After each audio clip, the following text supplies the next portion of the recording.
As we take a look at live pictures of the United States Capitol, we turn back now to the debt ceiling. Yesterday, Treasury Secretary Janet Yellen reiterated the United States government may run out of money as soon as June 1st. And joining us now to talk about it, co-founder of Punchbowl News, Anna Palmer. She is an MSNBC contributor. Good morning, Anna.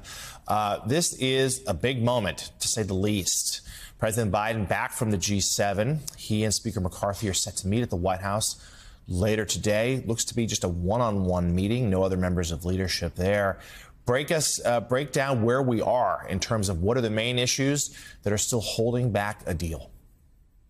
It feels a little bit like deja vu from us speaking last week and then a couple of weeks before that. The contours of the negotiations remain strikingly similar, right? We are talking about how much is we going to be spending? Are there going to be worker requirements? Is there permitting reform as part of this? But we have really been at a stalemate here. And as much as there has been negotiations and even a meeting at the staff level over the weekend, yesterday, we're pretty much at an impasse. And so that is why we're seeing this meeting between the two principals, between the speaker, between the president.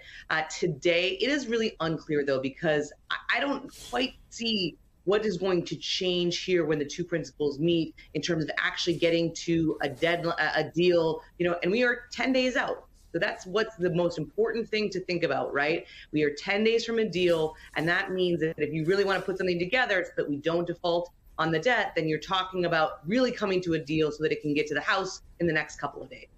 Yeah, and certainly the markets may start reacting soon the closer we get to that deadline.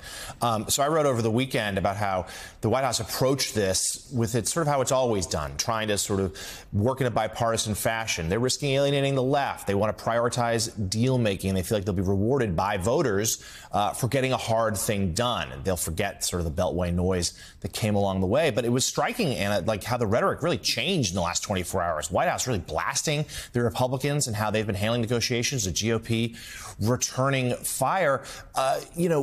Is real worry starting to set in that this is not going to get done, that we actually may head over the cliff for the first time? Yeah, I think the politics here have been really interesting to watch, particularly from the White House. I think they really misread Republicans on this, right? Where they felt like the Republicans were going to fracture as they have in so many other instances where you would have had the Senate Republicans and the House Republicans in a different spot.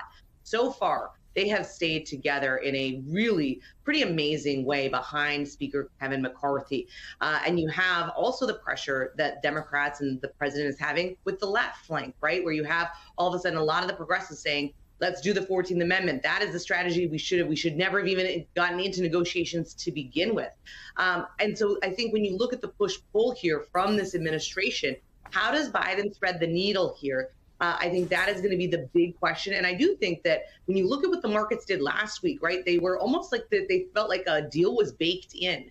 The question is going to be, does one of the indexes drop 1,000 points? If that happens, you could see all of a sudden people start to move. If not, there is that discharge petition, rather, in the House, which would need some Republicans to come on board. There's 213 Democrats on that petition expected by the end of today, but they need to get to that magic 218. And so that would mean you'd have to have some moderate Republicans get very nervous that a deal is not going to get done.